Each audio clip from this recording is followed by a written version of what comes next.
So our talk of today, as I said, there's going to be an introduction about global dairy farmers, which is done by our president, Mr. Ad van Velde. He's a proud dairy farmer of the Netherlands. Tell you something about global dairy farmers and then introducing you to Michiel and Karst. Then we have the presentation from those two gentlemen, possibly the panel discussion, and then the end, we have the announcement of our newest webinar as well.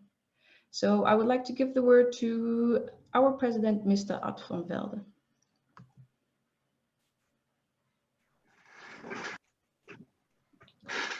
From my side, too, a warm welcome to every participant to this Global Dairy Farmers webinar about responsible feeding. My name is Ad van Velde, dairy farmer in the Netherlands and president of Global Dairy Farmers. For some of you who are not that familiar with Global Dairy Farmers, GDF is the only unique network globally of real practicing dairy farmers. We all have to make money with the production of milk every day again.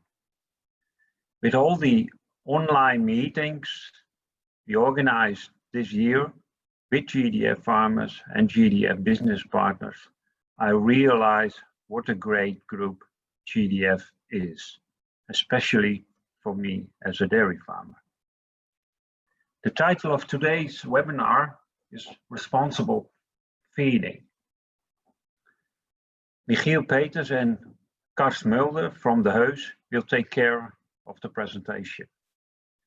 They will introduce themselves and also the company, the Heus.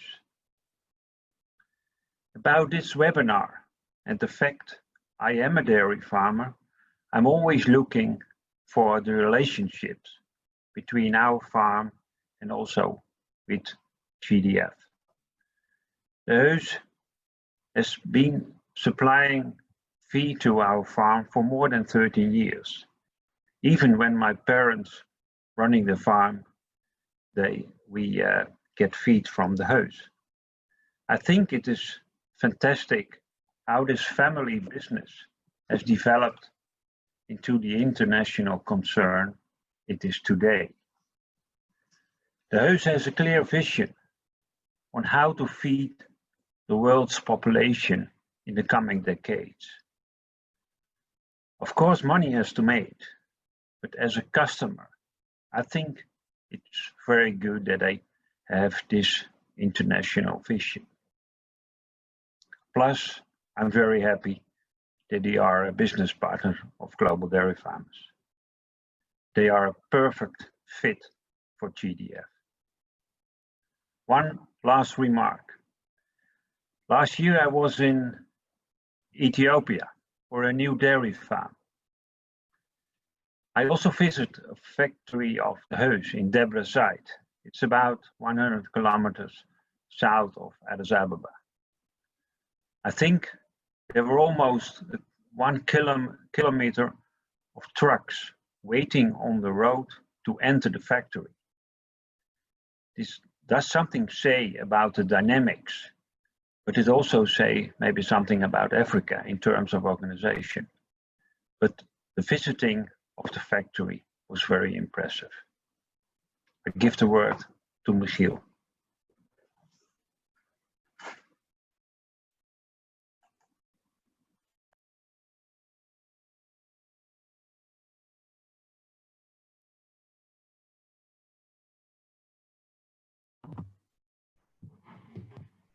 Hi everyone, and thank you Ad for those wonderful words.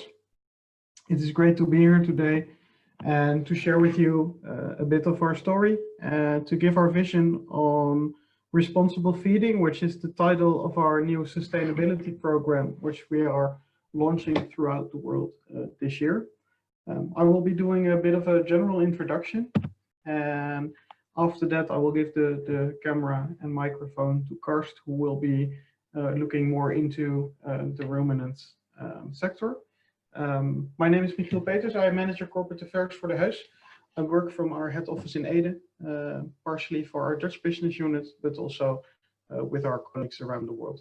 And when we started thinking about our new sustainability program last year, We had a lot of discussion within our company with a lot of people about what is our role within the food system? How do we look at the food system? How do we look at the biggest and most important challenges worldwide? And I want to take you take you with me in our thoughts and show you how we got where we ended up. At 2 points in my presentation, there will be room for some questions. So, you know, just feel free to ask them in the Q&A screen, and when we'll get to them, I'll try to answer as much questions as we can.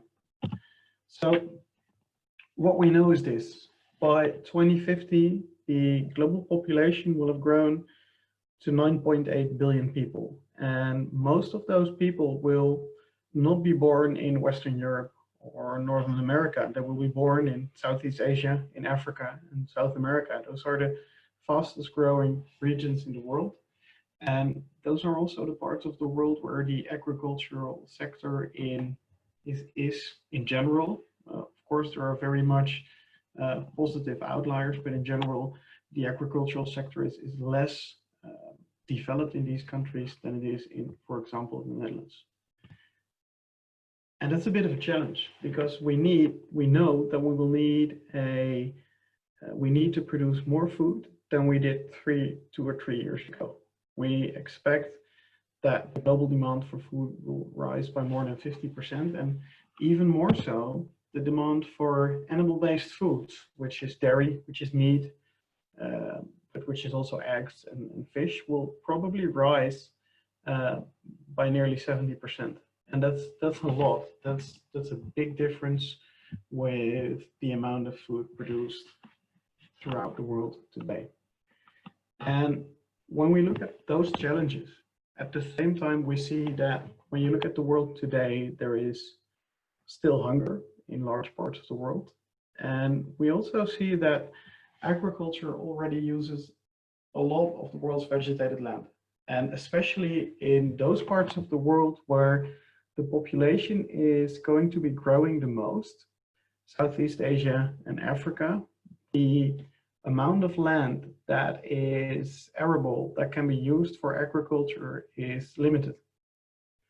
And thirdly, and this is probably certainly in the Netherlands, one of the most discussed topics this past year, we see that agriculture and especially land use change generate 1/4 of annual greenhouse gas emissions. And that means that not only do we have a challenge when it comes to producing enough food to feed everyone in a sustainable manner, but we also have a challenge when it comes to reducing our effects on the climate, the environment around us, and at the same time, for example, increasing animal welfare. And that means, and this is from a report from the World Resources Institute, which is a very interesting read. It's very, very understandable, very easy to read. And they say that in order to meet that growing demand for food, we need to avoid deforestation. We need to reforest and restore abandoned and unproductive lands. And at the same time, you know, we need to do this in a way that allows us to stabilize the climate, to promote economic development, especially for farmers in many of the parts of the world where population will be rising, and reducing poverty. And when you look at those different topics and you look at the challenges they bring, then basically we see 3 huge challenges ahead of us for the coming decades. And the first one that we have to face is the food gap. And when you look at the estimations, you see that there is estimated to be a deficit. So we need to produce more. We need to produce 7.4 trillion calories. I haven't, you know, done the math on how many liters of milk that would be, but that's an amount of food that is hard to imagine and probably even harder to produce right now. And we need to produce more food while at the same time making sure that we don't increase land usage by an amount that will make it impossible to use that land for other things that we need, to build houses for people, to have room for the natural environment, to build offices or factories. And that means that we need to use the land that we're using right now much more sustainable, but much more effective as well. And thirdly, of course, there is what I already mentioned, that greenhouse gas emissions gap. And basically that tells us and shows us that we need to make our farming practices more sustainable and make sure that we have lower greenhouse gas emissions. And Karst in his presentation will certainly say a few things about that as well. And the World Resources Institute came up with 5 general solutions that we need to look at for the coming years. And at the Heus, we took a look at these solutions and thought, well, which one of those would have an effect on us, but also which one of these can we affect in a positive way? And when we look at the first one, reduction of the demand in food and agricultural products, then what we see right now is that roughly 1/3 of all the food produced in the world goes to waste. And basically you can make 2 very large distinctions. In Western Europe, in Northern America, in Australia, New Zealand, most of the food that goes to waste at the end of the production chain. So in consumers' homes, at restaurants, places like that.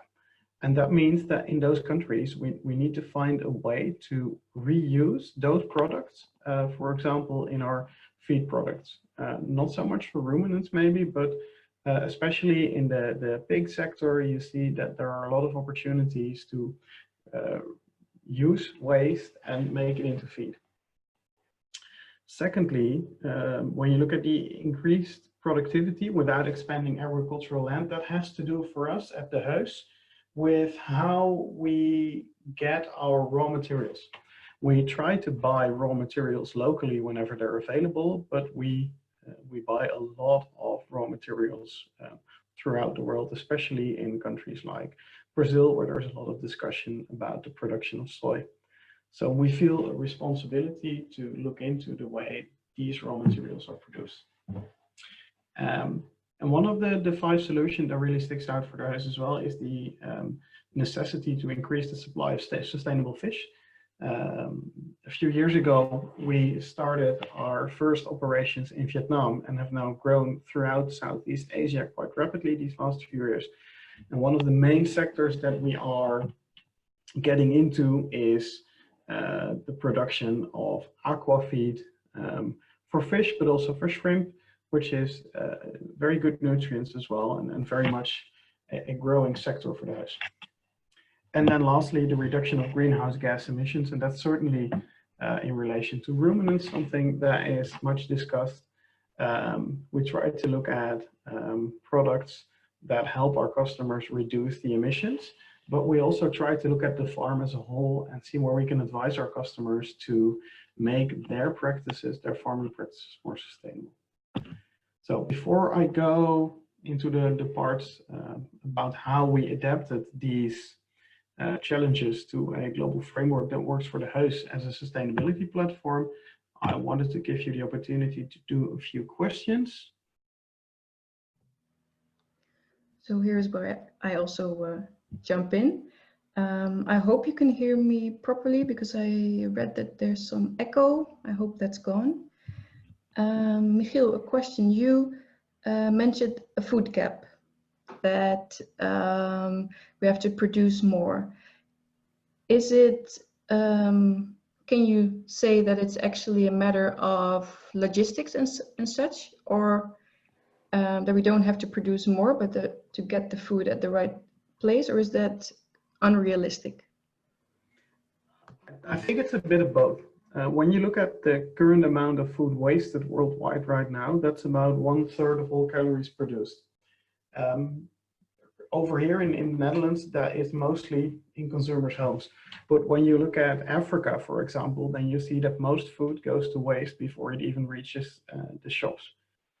It goes to waste between the field and the factory at most points. So partly that is logistics. In large parts of the world, there is no certainty that milk, for example, can be kept refrigerated. And that is something that we need to improve quality of the products that people consume. But even if we reduce all waste worldwide, we still expect an enormous growth in the amount of calories that we need to produce these next few years. Thank you. So was that the only question, Yvonne? Yeah, for now, I think people have to get a bit used to the program. Very good.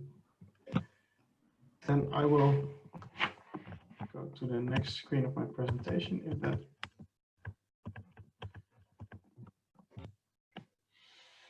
So now on from those global challenges to the Heus, and a little bit of information about ourselves first. We are one of the top 15 animal feed producers in the world right now. And when you look at the animal feed producers that are not fully integrated with the rest of the supply chain, like especially many of the companies in North America are, then we're very, very firmly positioned in the top 10. We have business units in 17 countries right now. Number 18 will be added shortly when the construction of our new factory in Ghana is finished. And with our export organization Koudijs, we also export premixes and specialties to more than 50 other countries in the world. And it says here 66 production facilities, but I think that's last year's count. It should be quite a bit more now because we had a few acquisitions earlier this year in Poland, Indonesia, and Spain. So we're growing quite rapidly. That's something we're very proud of. But you know, given that global presence that we have, we also feel a responsibility to make a difference and show how we can improve our impact within the food system. So what we did last year was take a very good look at the Heus vision and mission, and aligned that vision and mission more with that sense of responsibility that we feel, the necessity to produce food in a more sustainable manner. And we had a very long discussion with colleagues, but also with members of the Heus family, who are very proud of this company and have very strong feelings about what it is we should stand for.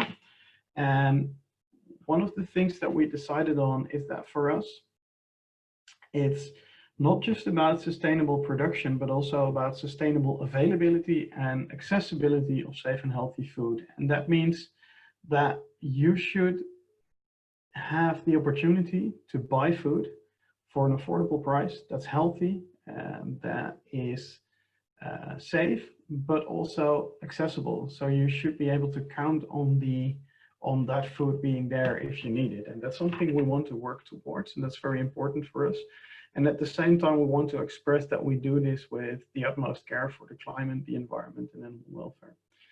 And one very special thing we added to our company vision, and I think many companies will say that this is important to them, but we had a discussion about this with our top management, and they really felt it should be in our company vision, is that we really care about our employees who are responsible every day for realizing our vision, and who we give who we put a lot of trust, and who we give a lot of freedoms and responsibility, and we encourage them to come up with new ideas and think about things themselves, and take action when they think action has to be taken. And then from there, we started thinking about how, as a company, can the Heus, which is active all over the world, come up with a framework that allows each and every one of our countries to do the best in their own markets. Because we realized that there is a big difference between that factory in Ethiopia that Ad mentioned in his introduction, and a factory here in the Netherlands, or one in Vietnam where we produce aquafeed, or in Brazil, where market conditions are very different from the rest of the world. And we decided to come up with a framework that's based on 4 levels and 4 different pillars that allows us to give each business unit the opportunity to decide on their own objectives, to decide on their own activities, but also give them guidance and show them that when their market matures, there are strategic opportunities when you get into this program at a higher level. So the first thing we decided on was that every business unit should be, when they start operating in a country, at a compliance level, which basically means that you comply with local laws and local regulations. And then when the market matures, because usually when we start a new business unit, it's in countries where the market is not very mature yet, then you start to become more efficient. You will optimize your sourcing and production, and then when you get more opportunities, you will go to a more advanced level and work together with partners within the supply chain. You will comply with the Heus standards, not only with local standards. And then when you are very advanced on some levels, you will get to a more strategic level, and you will be working on things like strategic cooperation within the supply chain, but also working on thought leadership when it comes to certain global issues. And when we came up with this framework, we decided that we don't want to use this to give business units like a good score or a bad score. So it's not a contest. You're not doing it bad if you only score a 1 on certain activities, and you're not necessarily doing good if you're scoring 4 on all of these things. We want to give business units guidance. So it's an aid, it's not a test. And that's very important to us. And then we said, when we have these different levels that you can operate at, let's take a look at the different activities of the Heus and see if we can put them in a framework that helps people decide, what's important to us and what isn't. And we came up with this, with these 4 pillars of responsible feeding that are feed for food, sustainable supply chain, fostering communities, and thriving employees. And just to start with a little information on that first one.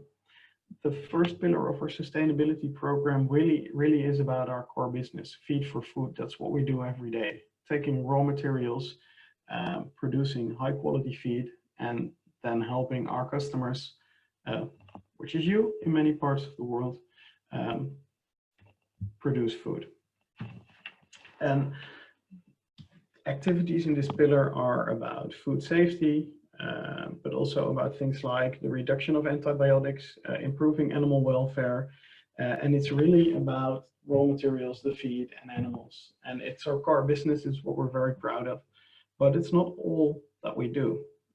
The sustainable supply chain pillar is about the energy we use, the raw materials we buy and sell. And that's really much really looking about opportunities to make the supply chain itself more sustainable. So looking into opportunities to increase the amount of guaranteed deforestation-free soy within our production chains. Look at the possibility to source locally, to source raw materials locally instead of globally, and activities like that. And the third pillar of our program is what in many countries you would call the traditional sustainability or CSR pillar. It's about projects for the local community. So for example, in Vietnam, we did a project where we help people in the vicinity of our local factory get access to an eye doctor, which means they don't have to travel for hours to reach the city and get prescription glasses, and they can get them locally. One of the first things we do in every country where we start operations, and this is a bit fostering communities, but also very much about our employees and making them thrive, is make sure that all our employees have access to at least basic healthcare. And that's, for us here in the Netherlands, that's very much a given thing, having access to basic healthcare.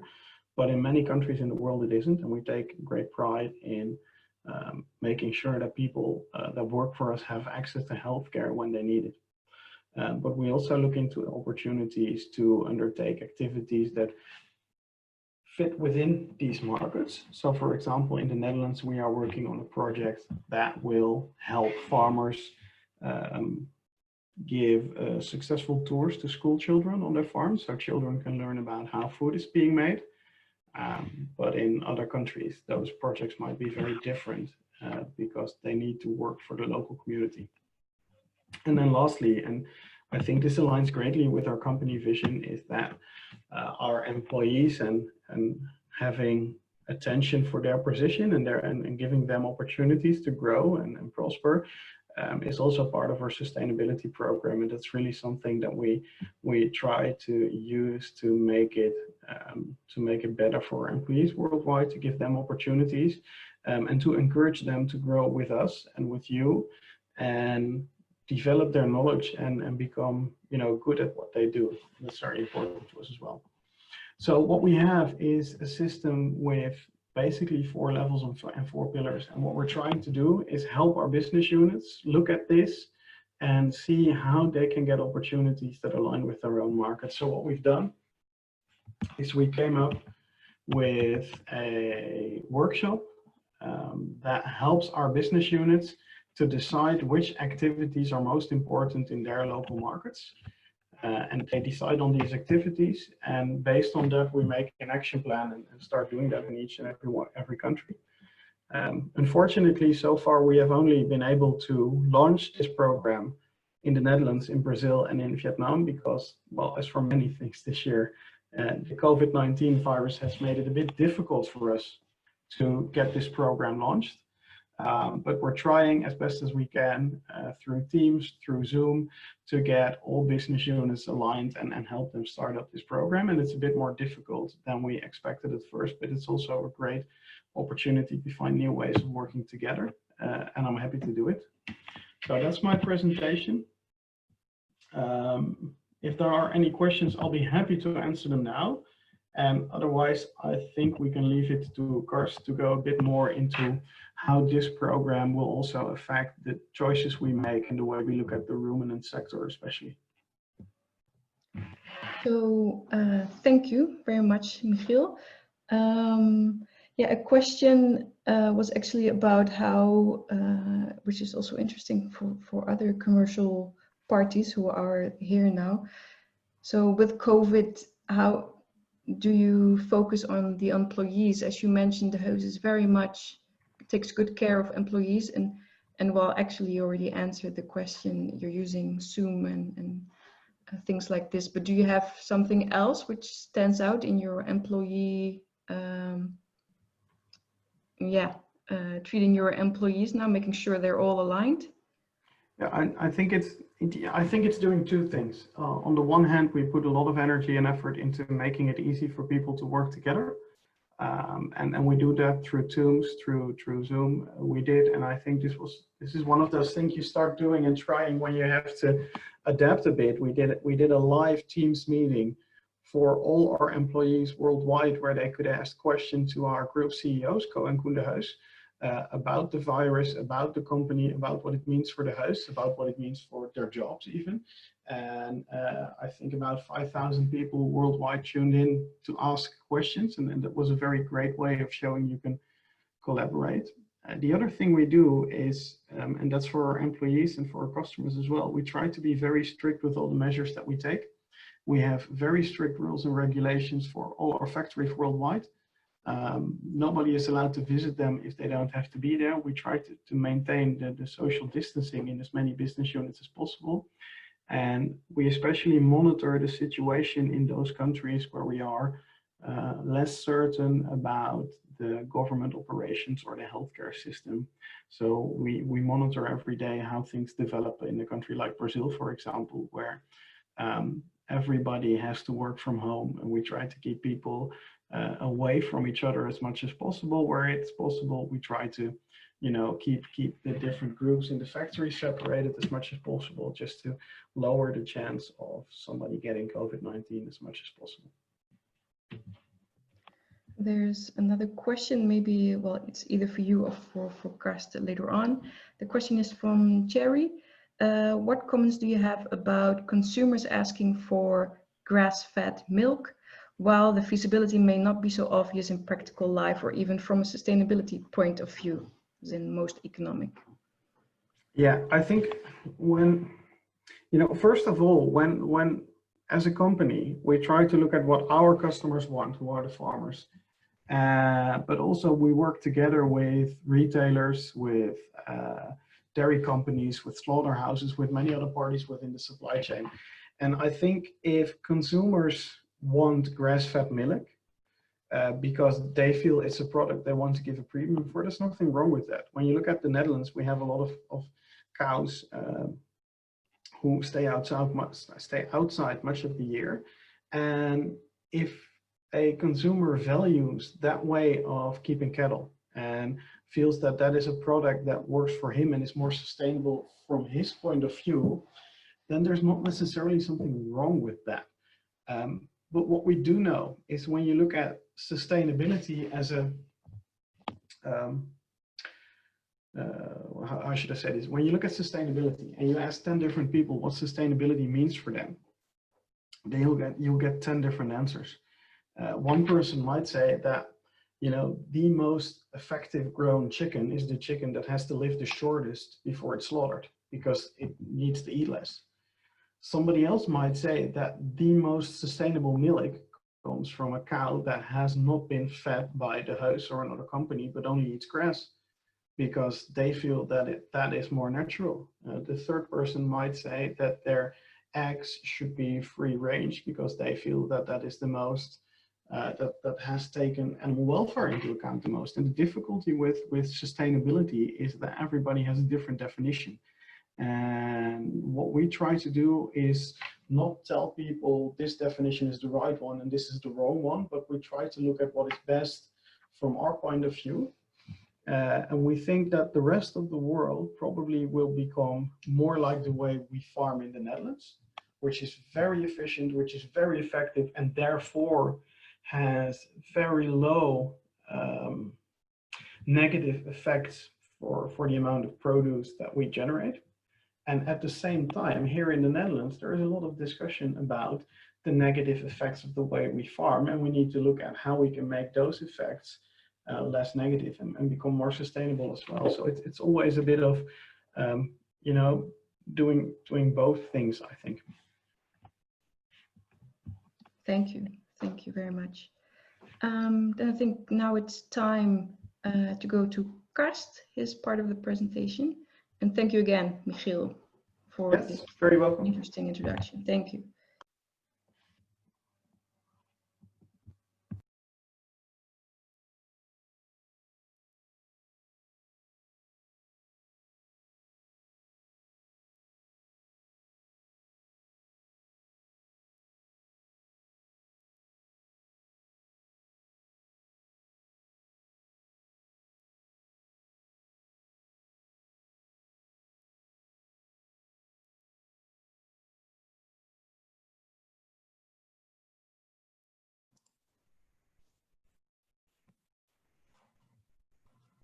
Okay, I hope you can all see me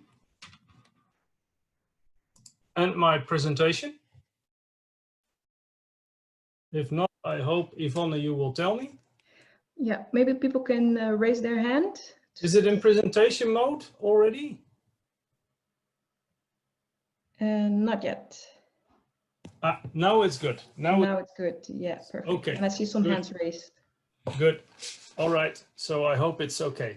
Good. I will start introducing myself. I'm a manager of the Global Ruminants Department in the Heus, which means that we are doing R&D, so the product development, the concept development, the knowledge development for our business units within the Heus. And also we do the support for our business units. So that means the product management support, transferring the knowledge, giving trainings, all that sort of things. So that's my job. I won't talk too much about myself. It's more about responsible feeding today, and responsible feeding dairy cattle. Of course, dairy cattle, because global dairy farmers is about dairy. We also do a lot about beef and other species as well, but I focus today on dairy cattle. Good. When we talk about responsible feeding, we can talk about many different items. We can talk about nourishing the world. We can talk about carbon footprint. We can talk about nitrogen, about phosphorus, about animal welfare, antibiotic reduction, biodiversity, you name it. It all has to do with responsible feeding. today I will focus on the first 2 points, because otherwise it will be too full and too much. Also, these 2 points are, I think, more interesting for global reasons. For instance, the nitrogen problem is more a local problem. And there's a lot of debate in the Netherlands going on about nitrogen, but that's not the same way in all the countries. So we will talk about nourishing the world and carbon footprint. And when we talk about nourishing the world, it's about the food gap Michiel was talking about, but it's also about the land gap. And if we talk about carbon footprint, it's about the greenhouse gas gap Michiel was talking about. So, nourishing the world. And like Michiel was saying, feeding 9.8 billion people in 2050, that's a big challenge. We're now with 7 billion people. So that's a big challenge. I even heard my former manager from Nutrico saying, Leo den Hartog, he said, in the next 30 years, we have to make more feed than we did in the past 6,000 years even. He calculated that. So we have a big job to do. And first of all, there's always this discussion about should we use animal protein at all to nourish the world? And many people say, you should stop using animal protein, stop eating meat, stop drinking milk even, because we need that land for food crops. Well, the Wageningen University has done some research, and you can see that here. I hope you can see my pointer. Maybe this one is even a bit clearer. They say actually we only need 50 to 60 grams of protein on average per day. The average intake at the moment in the world is about 69 grams per day. So on average, we are overeating protein. But anyway, we need protein.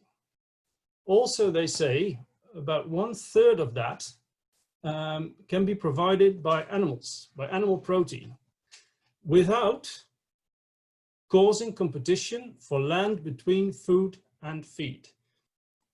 So about 1/3 of our daily protein requirement can be provided by animal protein without competition. This is about 85 grams of meat per person per day. So we can keep eating meat and drinking milk. Another thing is that they even calculated when you do that, when 1/3 of the required proteins are of animal sources, 25% less land is needed than with a diet that is fully plant-based. In other words, if we would all be vegetarian or even vegan, 25% more land would be needed. So animals convert residual flows into high quality proteins for us to eat. This is also something we can see on this next slide, which shows that livestock turn food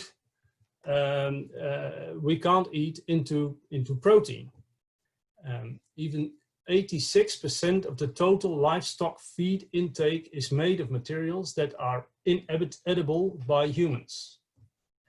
And of that 86%, almost half, 46%, is grass and leaves. And of course, part of this grass can be used or could be used for crop production.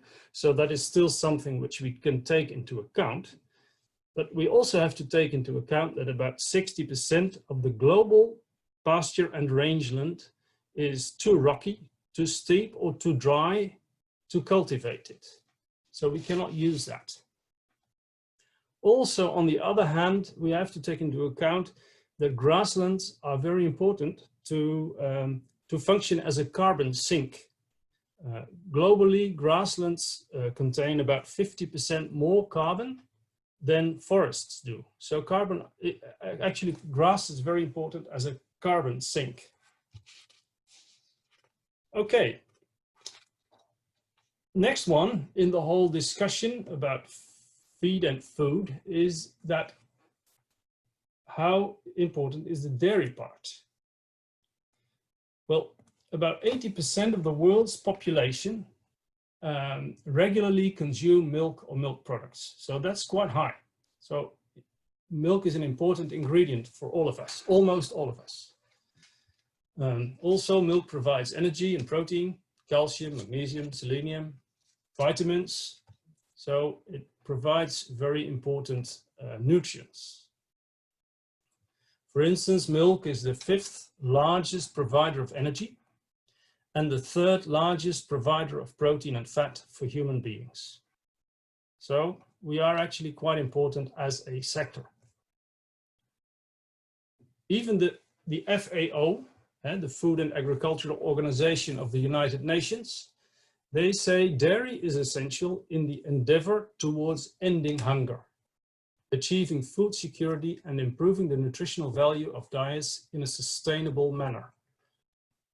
So also saying dairy is really important. And also maybe it's nice to take into account that for dairy cattle, the output of human edible protein is higher than the input of human edible protein. So in fact, we're turning useless, for humans, useless material into very nutritious, high quality protein. And besides that, milk has a low carbon footprint. In this graph, you can see quite a number of products here and the CO2 footprint per kilogram. And you see here that milk per kilogram has a rather low footprint compared to other products. I will talk more about that in a minute. So altogether, yeah, I would say yes, we should use animal protein to nourish the world, and dairy can play a very important role to provide high quality protein in a sustainable way.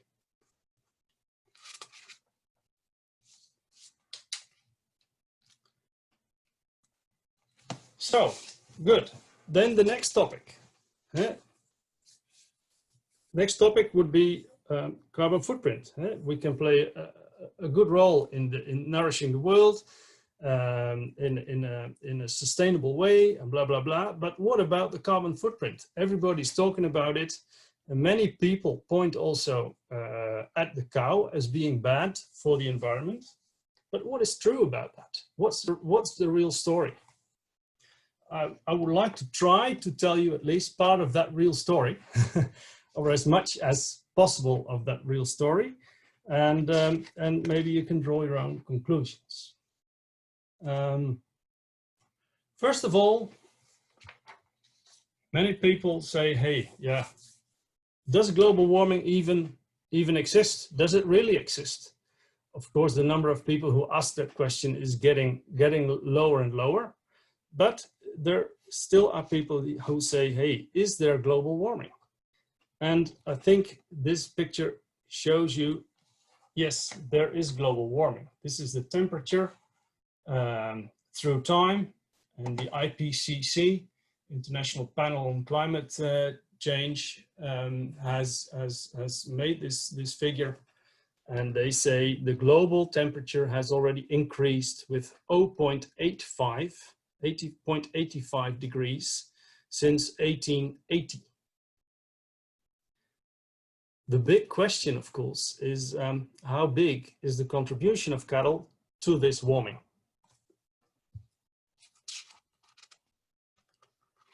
To answer that, first of all, it's good to take a look at what is actually the main reason for global warming. These are the so-called greenhouse gases. And the main greenhouse gases are shown here. These are carbon dioxide. That's why we are all talking about CO2 footprint. We're all talking about carbon dioxide. But a very important part is also caused by methane. And also an important part is caused by nitrous oxide.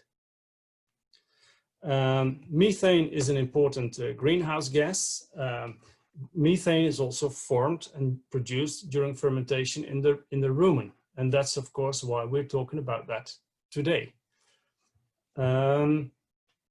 Also, we have to say that methane is a very potential greenhouse gas.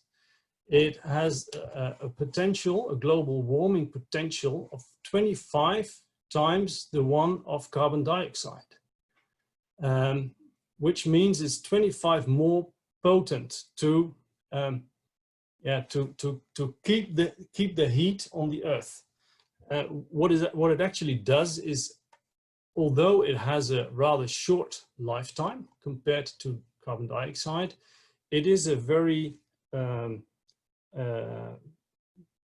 it acts actually as a sort of blanket. It can keep the heat very much in it, and it acts as a sort of blanket insulating the Earth.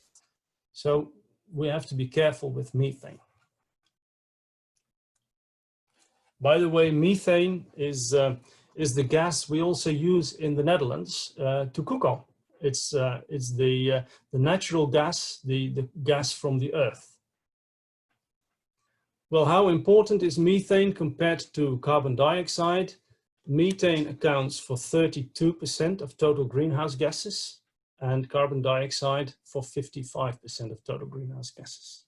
So methane is quite an important one. Then if we look further into methane, we can see in this picture that how it has increased between 2003 and 2018. And it has increased about 6% in that time. And you can see also on these graphs, these are satellite pictures, that during 2003, most of the globe was still green and blue, being the lower concentrations of methane. In 2018, it was already more green and yellow and a little bit even red here. So showing that it really has increased in that time. We have to say that the current level is even about 1.5 times higher as in 1750. Some people have been calculated that back. Also important to say is that cattle are not the only ones who produce methane. Methane is also produced by gas and oil production, and sometimes even on satellites you can see where the gas and the oil is produced if you look very carefully into it. But also rice production is causing methane because it's on the wetlands. Also swamps and peat is producing methane, and also waste disposal does that. There's not only bad news about increases, etc. There's also good news. In some countries, the methane production is already decreasing again. Like here in the Netherlands, we are now at almost 50% of the level in 1990. So that's good news. Then another thing which is, I think, interesting to take a look at is these satellite measurements. Nowadays, they can do that even much more precisely. And this is one of 2018, which is a rather precise picture of where are the big concentrations of methane in the world. And the lower ones are the green ones, or even the blue ones. And it's interesting to see how that relates to the amount of cows per square meter or per square kilometer. This is a picture of that. And it's interesting to see that in some cases it links quite well. For instance, here, India, there's a big concentration of cows, and also the methane it's rather red. On the other hand, here are some quite red areas of methane, but it's not really very red here. So the number of cows here is not really the the cause of that methane problem. Same here, or actually the other way around. Here there is quite a lot of cattle, but it's not really very red for methane. So these cattle in Brazil, they don't cause that much methane here. Well, that's a way to look at it. Also interesting here is to take a look at, for instance, the rice output in kilogram per hectare, how that relates, for instance, to the methane. Yeah? Also there, it's not always straightforward, but here, for instance, India, China, there are some links there that rice really gives some contribution as well. Anyway, this is just interesting to look at. Altogether, methane from cows is a factor, but there are more factors, of course. Methane from cows is estimated to be 18% of the total human-made methane. So I would say let's be careful. Cows are an important factor, but not even the main factor of methane production. Good. Then let's move on. And the most important question, of course, today is how important is the cow for this total greenhouse gas production? And then first we have to look at this one, because it's not only methane which is produced by the cow or by the total milk production system or the total farm system. The enteric fermentation of the methane forming is almost 60% of the total CO2 footprint. But there's also part is caused by nitrous oxide, manure management, part is caused by the feed, also carbon, CO2 and N2O. Part is also caused by land use change. So when the forest is cut for crop production, for instance, which is sometimes the case for palm or for soya production, that also all adds up to the CO2 footprint in total. By the way, in the Netherlands, in the dairy cattle feed, we only use responsible soy. So within the, so it's RTRS, RTRS soy. That's what we are, how I should say it. And also in other countries, this proportion is growing. And also for palm, that is increasing as well. So it's not only methane, it's the total of greenhouse gases, of course. But then, what is the part of cattle in the total greenhouse gas production? That's the big question, and we will get it now. Cattle contribute for 9.4% of the total global greenhouse gases.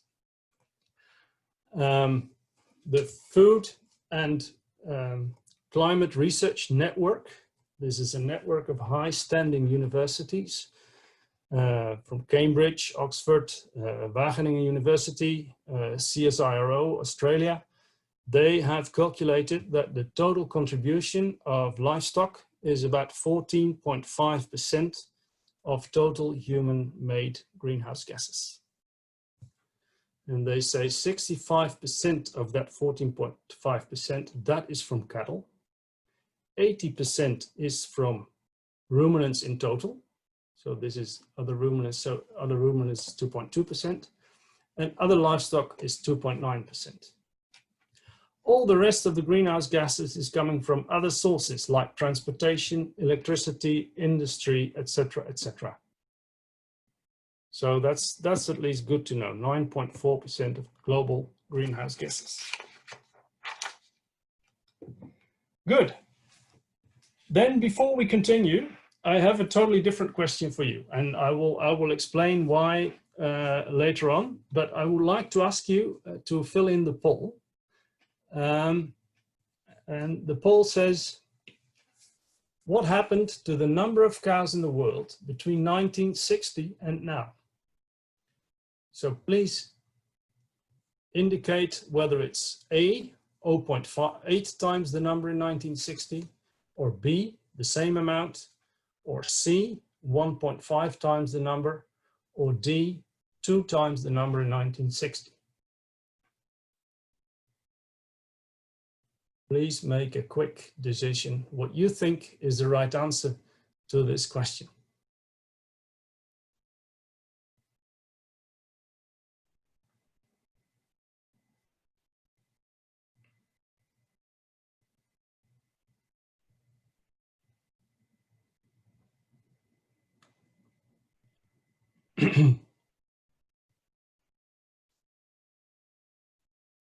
And I don't see the results here, but maybe Yvonne can indicate when we can see the results on this poll.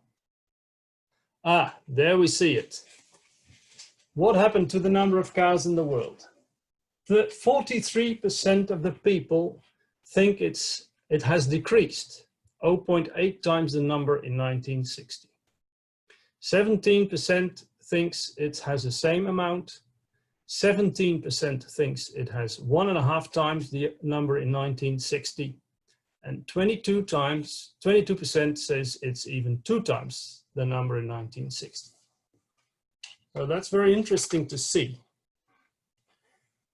The reason why I ask this is that many people say, okay, temperature increases. That's what we showed, temperature increases. Methane in the atmosphere is increasing, and some people say, yeah, they're blaming the cows, but cows have always been there, and so I can't believe it's the cows. It must be something else. Well, I'll help you a little bit. I'll help you a little bit. What we can see in the next graph is that the number of cattle between 1960 and 2018 has increased. You can see that in this left corner, has increased from 1 billion to 1.5 billion cows in the world. So it has increased by 150%. So 43% thought we were at 80% of 1960. No, we're at double 80%, 150%. So really something's going on here. The number of cows really have increased a lot. Also, it's interesting to see that the number of cows in the European Union has decreased. It's about 90% of the level in 1960. So the people who have said it's 0.8% from 1960, maybe they were from the European Union. Maybe they felt that the number has not increased.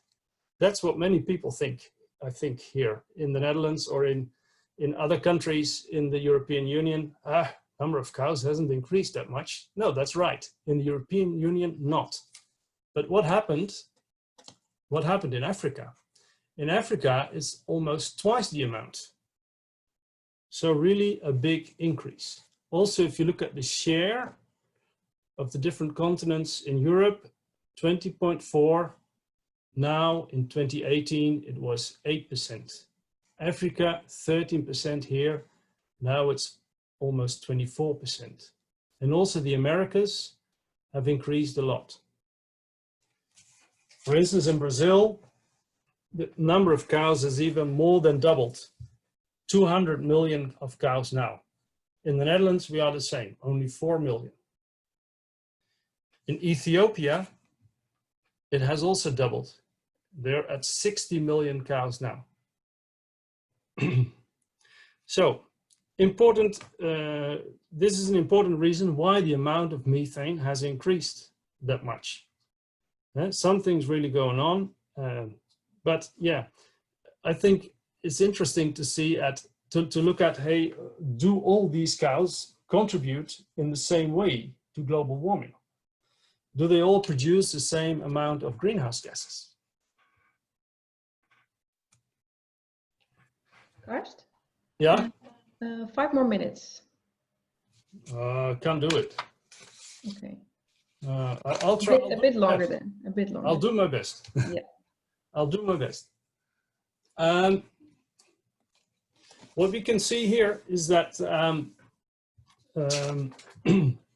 this is the carbon footprint per kilogram of milk, and these are the different continents. And you can see here that quite a couple of continents, the more developed countries, they are quite low in the carbon footprint per kilogram of milk, but a big number of countries are quite high in the carbon footprint per kilogram of milk. And that's almost 50% of the global milk production is in this range. The positive thing is that you can also see that from 2005 until 2015, all these continents have decreased in carbon footprint. So there is improvement possible. That's good. It's also nice to see that they are working on it. So that's good. We can also see that on average, we went from 2.8 down to 2.7 down to 2.5. Does this mean that only these countries have to work on the carbon footprint? No, it does not mean that only they have to work on it, because also here in these countries, there's still a lot possible. And even in the Netherlands, we're at 1.14. There is still some room for improvement. I will come back to that later on. Also nice to see is that the carbon footprint per kilogram of milk is related to the milk yield per cow. You can see that here, carbon footprint, this is the milk yield per cow. And you can see that, and every dot is a country. And there are two years involved in this graph. But at least under about 3,000 liters of milk, there is a large reduction potential here.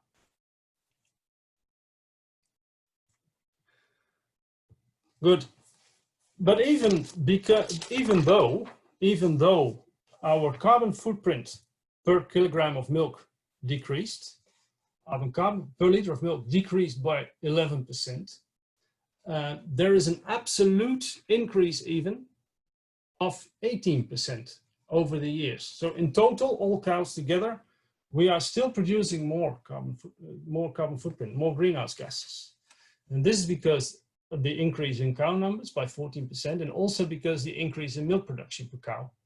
Because if you increase in milk production per cow, you have a higher dry matter intake, and higher dry matter intake gives a higher carbon footprint per cow.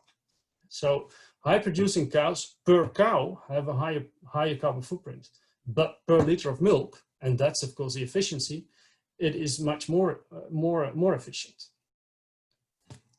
Even the FAO had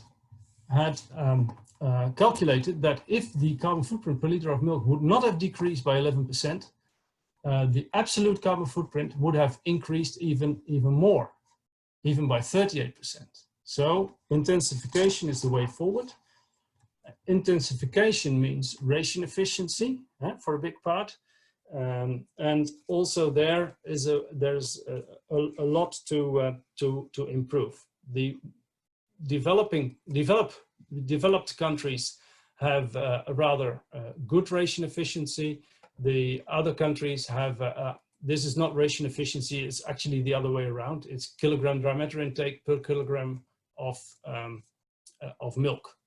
We normally say kilogram of milk per kilogram of dry matter intake. So it's a bit confusing here. But anyway, you can also see on the bars that there is a big variation. And that gives a lot of, that gives a good feeling, I think, towards the future, because some farms are really low. So even also in these continents, it's possible to make steps, although this will be done rather slowly, I would say. On the other hand, so this is 50% of the milk production. This is also 50% of the milk production. And if we can make steps here, that will also make a big difference. So we still have to work on that part as well to make improvements. And remember that I said also in the Netherlands there is improvement possible, although we are here at 1.14. Also in the Netherlands there is a bandwidth, there is variation. We're here at 1.14. 50% of the farms are in the green band, 90% of the farms are in the blue one, And if you go from 1500 down to 1.14, that is still a decrease of 25%. So that's still something to work on, I would say. And we have to do it all together.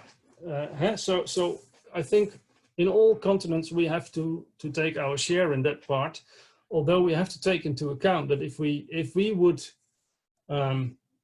decrease in the number of cows in the Netherlands, for instance, that will not help at all. That will only help in the other way around, because in other countries they will increase. And since we are very efficient, that will be replaced by very inefficient cows. So for the carbon footprint, it would be really stupid to do that. Altogether, we have a big task to do. For agriculture, we have to decrease the greenhouse gases by 30% in 2030 compared to 2005. So really, there is something to do, some work to do. And then we come to the next poll, and we're almost at the end of my presentation in this case. The big question, of course, is what can you do as a farmer to decrease the carbon footprint on your farm? And maybe, people, you can indicate what you would choose to decrease the carbon footprint on your farm. There are many possibilities, but what would you choose as the main one?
Okay, I hope we're almost done. Yes, I think the results will appear in a few minutes.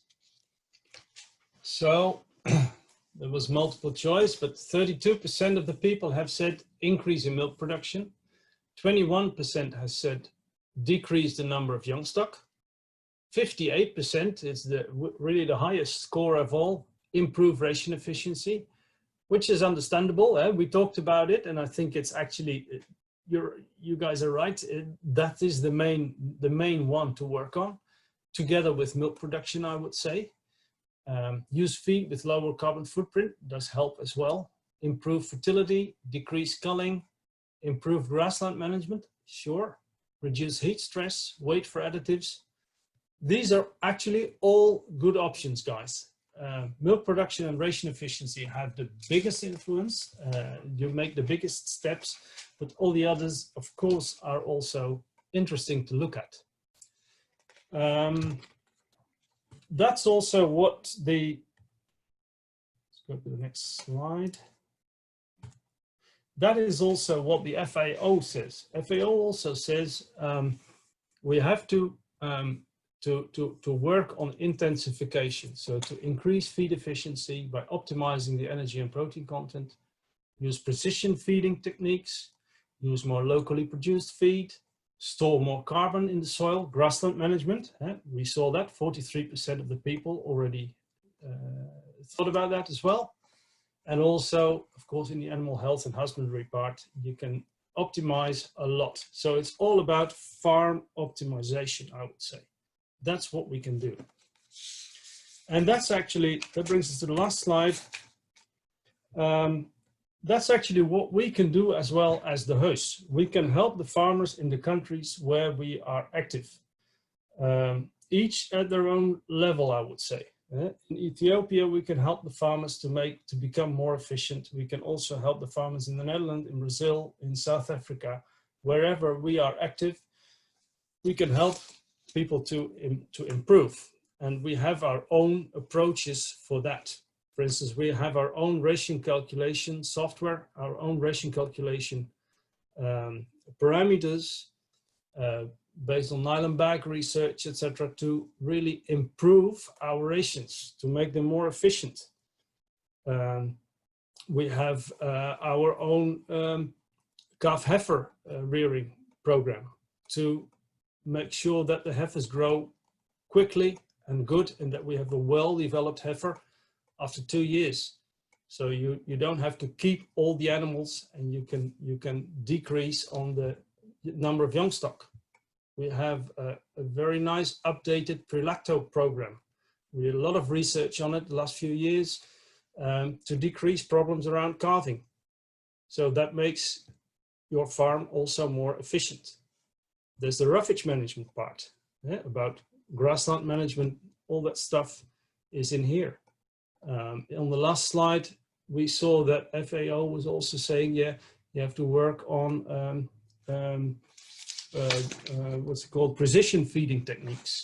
Well, that's all in the farm development and automation part. We're also looking at precision techniques, smart farming, that sort of things, data.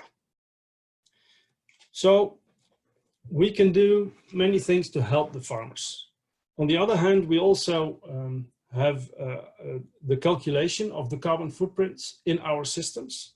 So we can calculate the carbon footprints for the feeds, at least in the Netherlands. We're working on other countries as well.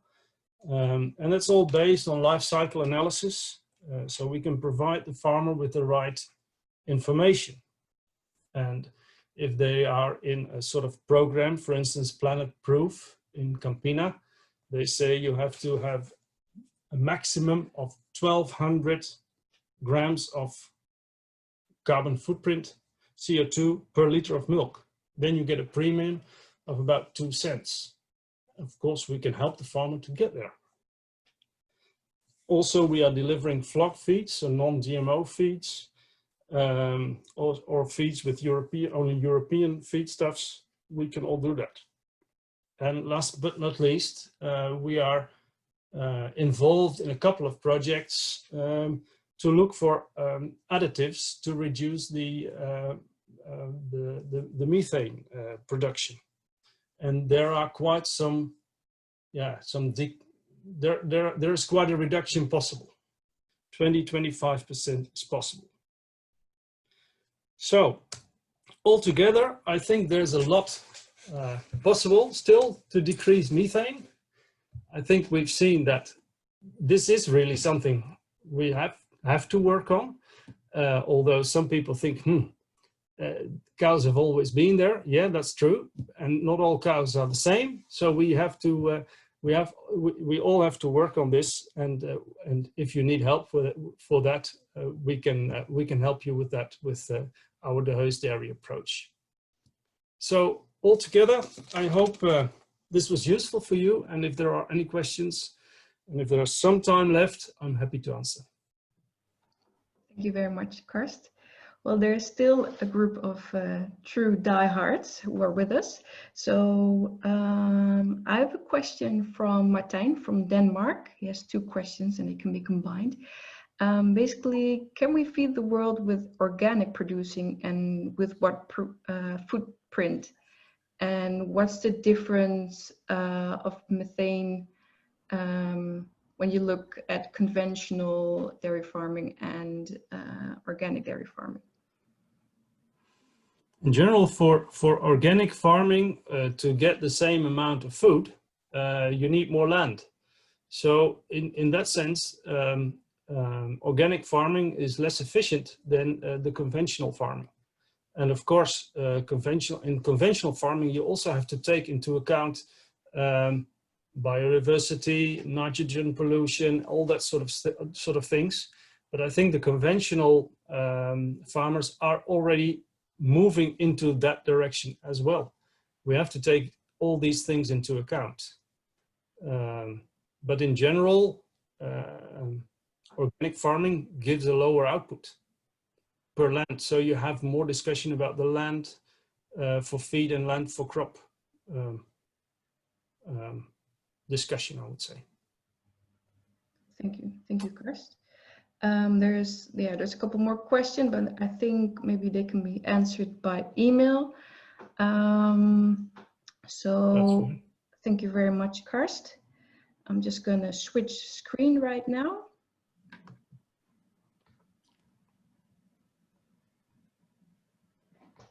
And I would like everyone to raise their hand for both Karst and Michiel for giving this presentation.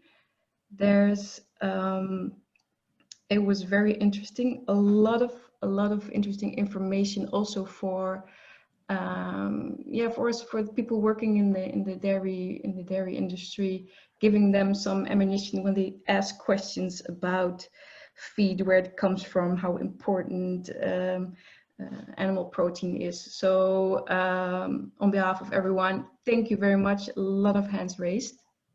So again, very proud that the Heus is one of our partners. Thank you very much. And I'd like to give the word to our president now at the end to tell a little bit about the next webinar. Thank you very much, Karst. Thank you very much, Michiel. Our next webinar is about epigenetics, something new. It's a very active subject in dairy farming right now.